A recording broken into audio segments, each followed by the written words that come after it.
السلام علیکم دوستو، آج جو حدیث میں آپ سے بیان کرنے والا ہوں اس کو غور سے سنیے گا، تحمل سے سنیے گا، بیچ میں مت چھوڑ دیجیے گا۔ بہت ہی اہم موضوع کے اوپر ہے، ویڈیو لمبا ہو جائے گا تھوڑا، لیکن بہت اہم موضوع کے اوپر یہ حدیث ہے، تو اس کو پلیز پورا سنیے گا۔ چلیں شروع کرتے ہیں۔ حضرت نواس بن سمان رضی اللہ عنہ سے روایت ہے کہ رسول اللہ صلی اللہ علیہ وآلہ وسلم نے ایک صبح دجال کا ذکر کیا۔ آپ نے اس کے ذکر کے دوران میں کبھی آواز دھیمی کی، کبھی اونچی کی، یہاں تک کہ ہمیں ایسا لگا جیسے وہ کھجوروں کے جھنڈ میں موجود ہے۔ جب شام کو ہم آپ کے پاس دوبارہ آئے تو آپ نے ہمیں اس شدید تاثر کو بانپ لیا۔ لوگ ڈرے ہوئے تھے اس سے کہ شاید وہ اتنا قریب ہے۔ آپ صلی اللہ علیہ وسلم نے ہم سے پوچھا، تم لوگوں کو کیا ہوا؟ ہم نے عرض کی، اللہ کے رسول صلی اللہ علیہ وسلم صبح کے وقت آپ نے دجال کا ذکر فرمایا تو آپ کی آواز میں ایسا اتار چڑھاؤ تھا کہ ہم نے سمجھا کہ وہ کھجوروں کے جھنڈ میں موجود ہے۔ اس پر آپ صلی اللہ علیہ وآلہ وسلم نے ارشاد فرمایا، مجھے تم لوگوں پر دجال کے علاوہ دیگر کا زیادہ خوف ہے، مطلب جہنم کی طرف بلائے جانے کا زیادہ خوف ہے۔ اگر وہ نکلتا ہے اور میں تمہارے درمیان موجود ہوں تو تمہاری طرف سے اس کے خلاف اس کی تکذیب کے لیے دلائل دینے والا میں ہوں گا، اور اگر وہ نکلا اور میں موجود نہ ہوا تو ہر آدمی اپنی طرف سے حجت قائم کرنے والا خود ہوگا، اور اللہ ہر مسلمان پر میرا خلیفہ خود نگہبان ہوگا۔ وہ گچھے دار بالوں والا ایک جوان شخص ہے، اس کی ایک آنکھ بے نور ہے۔ میں ایک طرح سے اس کو عبدالعزیٰ بن قطن سے تشبیہ دیتا ہوں۔ تم میں سے جو اسے پائے تو اس کے سامنے سورہ کاف کی ابتدائی آیات پڑھے۔ وہ عراق اور شام کے درمیان ایک رستے سے نکل کر آئے گا۔ اب عراق اور شام رسول اللہ صلی اللہ علیہ وسلم نے جگہ بھی بتا دیا کہ جب وہ آئے گا تو کون سی جگہ ہوگی۔ عراق اور شام کے درمیان ایک رستے سے نکل کے آئے گا۔ وہ دائیں طرف بھی تباہی مچائے گا اور بائیں طرف بھی، مطلب شام کو بھی تباہ کرے گا اور عراق کو بھی تباہ کرے گا۔ اے اللہ کے بندو، تم ثابت قدم رہنا۔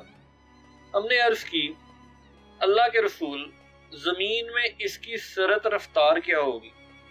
آپ صلی اللہ علیہ وسلم نے فرمایا، بادلوں کی طرح جس کے پیچھے ہوا ہو۔ آپ نے کبھی دیکھا بادل چھائے ہو، تیز آندھی آئی ہو، آسمان کی طرف دیکھے بادل ایسے تیز رفتاری کے ساتھ اڑتے چلے جا رہے ہوتے ہیں، تو اس کی رفتار جو ہوگی وہ بادلوں کی طرح ہوگی جس کے پیچھے ہوا ہو۔ وہ ایک قوم کے پاس آئے گا اور انہیں دعوت دے گا، وہ اس پر ایمان لائیں گے اور اس کی باتیں مانیں گے، تو وہ آسمان کے بادل کو حکم دے گا، وہ بارش برسائے گا، اور وہ زمین کو حکم دے گا تو وہ فصلیں اگائے گی۔ شام کے اوقات میں ان کے جانور چراگاہوں سے واپس آئیں گے تو ان کے کوہان سب سے زیادہ اونچے اور تھن انتہائی زیادہ بھرے ہوئے اور کوکھیں پھیلی ہوئی ہوں گی، مطلب پوری طرح سے خوشحال ہوں گے وہ لوگ۔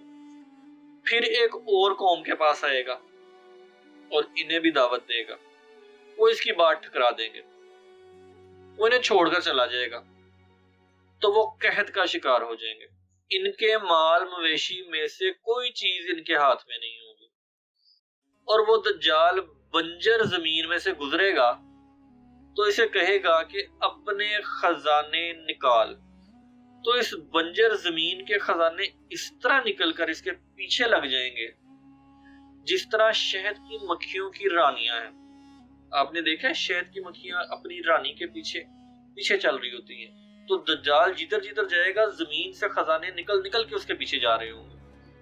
پھر وہ ایک بھرپور جوان کو بلائے گا اور اسے تلوار مار کر یک بارگی میں 2 حصوں میں تقسیم کر دے گا، جیسے نشانہ بنائے جانے والا ہدف یک دم ٹکڑے ٹکڑے ہو گیا۔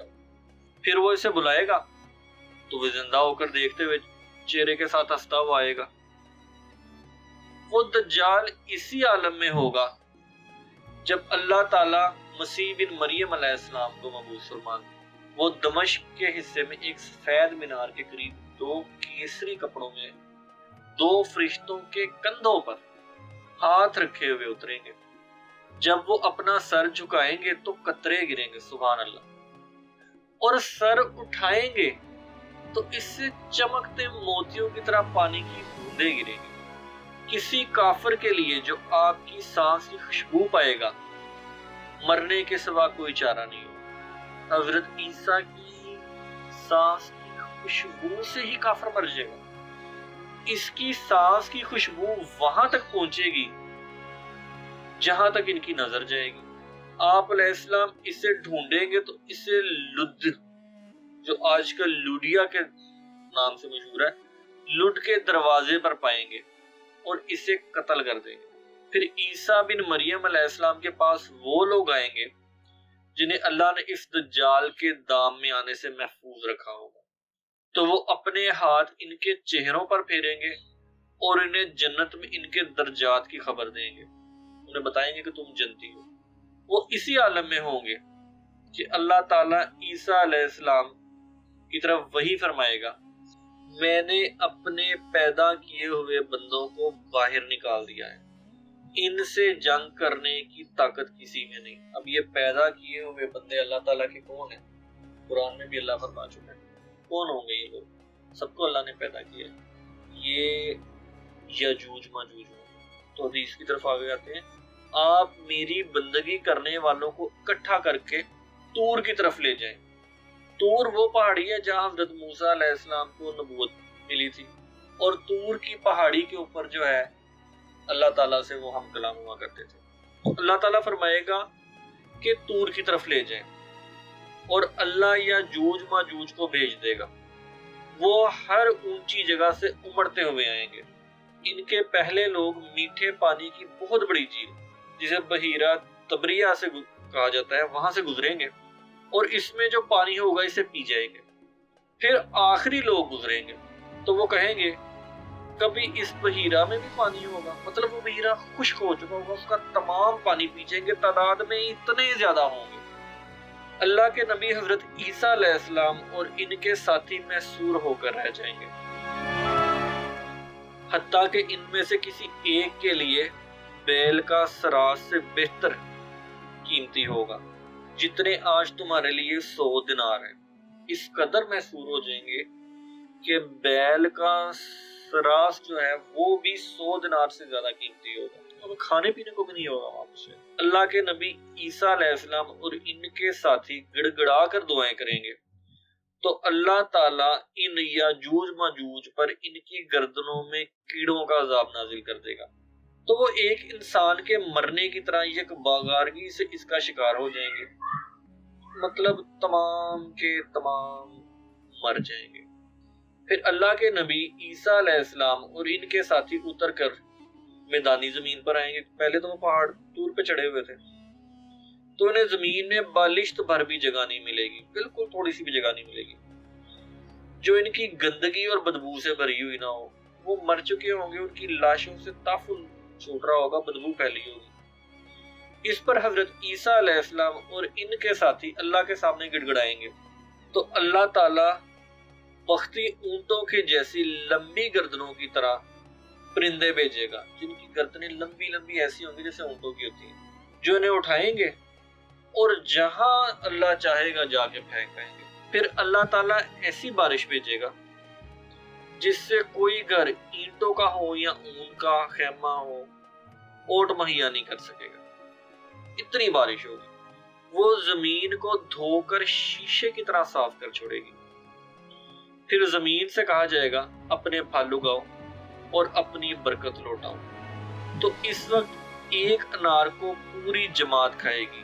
اتنی خوشحالی آ جائے گی کہ ایک انار اتنا بڑا ہوگا کہ پوری کی پوری جماعت اس کو کھا لے گی، اور اس کے چھلکے سے سایہ حاصل کرے گی، اور چھلکا اتنا بڑا ہوگا کہ پوری کی پوری جماعت اس کے سائے میں بیٹھ جائے گی۔ اور دودھ میں اتنی برکت ڈالی جائے گی کہ اونٹنی کا ایک دفعہ کا دودھ لوگوں کی ایک بڑی جماعت کو کافی ہوگا، اور گائے کا ایک دفعہ کا دودھ لوگوں کے قبیلے کو کافی ہوگا، اور بکری کا ایک دفعہ کا دودھ قبیلے کی ایک شاخ کو کافی ہوگا، اتنی برکت اللہ ڈال دے گا۔ وہ اسی عالم میں رہ رہے ہوں گے کہ اللہ تعالیٰ ایک عمدہ ہوا بھیجے گا، وہ لوگوں کو ان کی بغلوں کے نیچے سے پکڑے گی اور ہر مومن اور ہر مسلمان کی روح قبض کر لے گی، اور بدترین لوگ باقی رہ جائیں گے۔ وہ گدوں کی طرح برسر عام آپس میں اختلاط کریں گے، تو انہی پر قیامت قائم ہوگی۔ یہ وہی لوگ ہیں کہ جس کے بارے میں رسول اللہ صلی اللہ علیہ وسلم نے فرمایا تھا کہ دوبارہ سے زمانہ جاہلیت کے بتوں لات اور عزا کو پوجا جائے گا۔ تو یہ ہے وہ لوگ کہ اللہ اپنے نیک بندوں کو تو لے جائے گا، ان سب کی روحیں قبض ہو جائیں گی، یہ بدترین لوگ دنیا پہ رہ جائیں گے، اور جب قیامت برپا ہوگی تو ان بدترین لوگوں پہ ہوگی۔ اللہ تعالی ہمیں قیامت اور اس کے عذابوں سے محفوظ رکھے۔